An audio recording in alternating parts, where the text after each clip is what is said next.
Hi, this is Dr. Paul, and we're talking with Dr. Garrett Bode, chiropractic physician right here in Oldsmar, Florida. And the topic we're talking about are what are some of the common causes of a disc bulge or disc herniation. And I imagine, Dr. Bode, as a chiropractor, you would see a lot of patients with disc injuries and bulges, wouldn't you? Oh, absolutely. It's one of the most common things we see here at our office. Now, when your patients come in with disc injuries, what are you finding the most common cause? Most common cause is usually, believe it or not, usually stems from a patient who has not been taking the best care of themselves over quite a long period of time.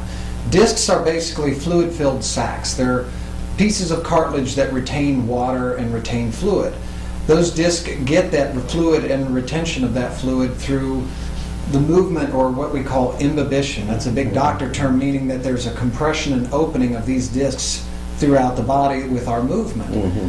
It gets that fluid from that motion, and the fluid that it takes in is based upon the fluid that we put in our bodies every day. So if we put junk in, those discs eventually become weak, and any type of trauma, injury, or even simply bending over to pick up something off the floor, you can have those types of injuries. Are you seeing, when you're seeing the disc injuries, are you seeing them more that are major trauma related, or like minor traumas with just repetition over time and it eventually wears out?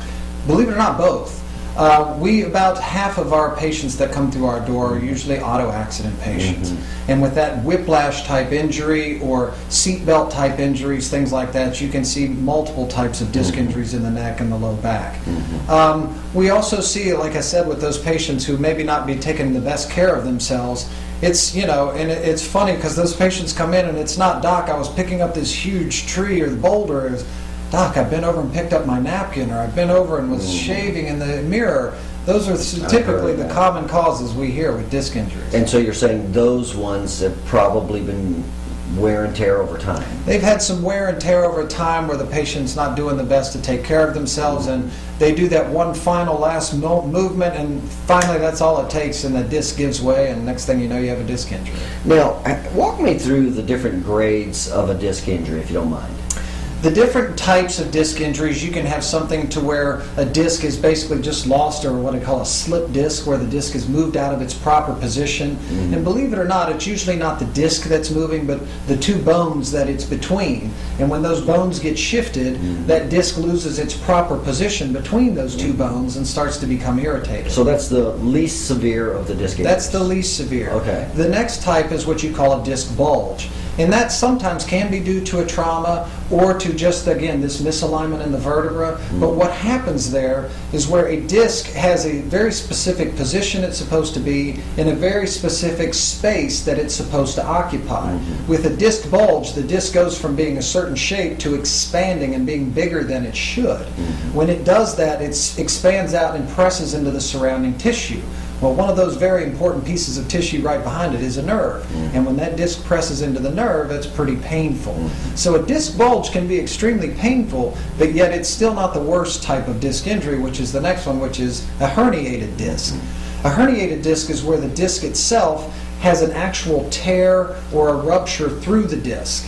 Now again, like I said, that disc is mostly a fluid-filled sac. And if you tear that disc, now suddenly that fluid begins to leak out. And the disc that is supposed to retain a certain height and space to give cushion to the spine begins to lose that space and squish together. Now, what would be some of the common symptoms? If somebody has a disc injury, what would be some common symptoms they have? Most common symptom is pain. But it's the type of pain and how the pain shows up for that patient that tells us more along the lines of, hey, this could possibly be a disc injury. Some of those types of symptoms are radiating pain.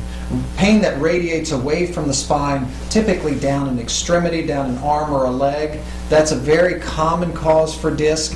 The other type of pain that we see, it's the type of pain that you see, being that pain from a disc is usually very sharp in nature. It's usually pretty intense, and you also see things like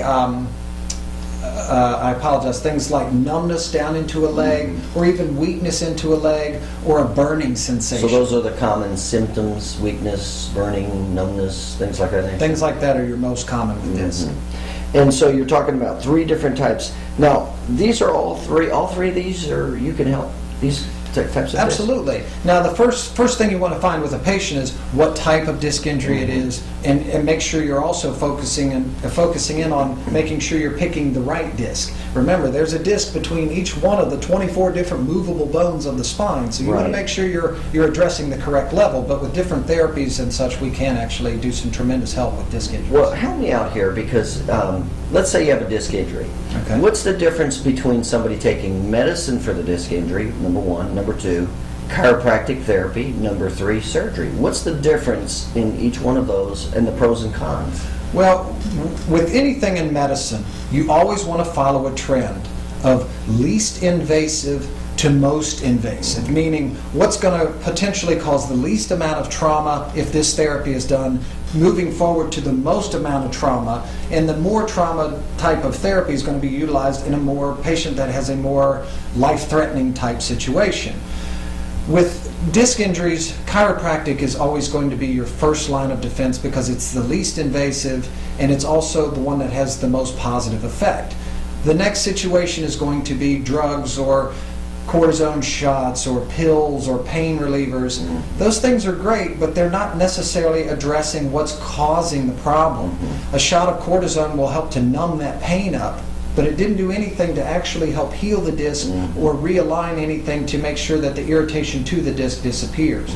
There's only really a couple of things that do that for disc. One is chiropractic, one is spinal decompression, and the other is surgery. But again, surgery should always be held out as a last resort.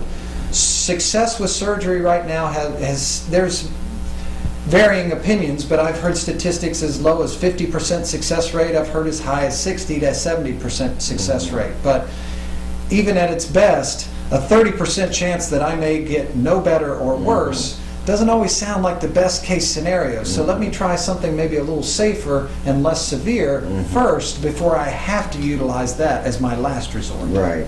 And so you're saying mainly the disc injuries are major trauma or minor trauma. Have you ever seen like a disc injury from an infection or a tumor or a broken bone that's caused a disc injury? All three of those are possible. I personally have not. They're just very rare and things that you just don't see that often. You know, most of your disc injuries are going to come usually from trauma. But things like infection and tumor and cancers and things like that. That's really not causing disc problems. They can, but it's very rare. Okay, I got you. All right, very good. And again, we're talking with Dr. Garrett Bode, chiropractic physician right here in Oldsmar, Florida. And we're talking about some of the common causes of disc injury. If you suspect you're having a disc injury, or if you know you do, certainly feel free to give Dr. Bode a call right here in Oldsmar, Florida.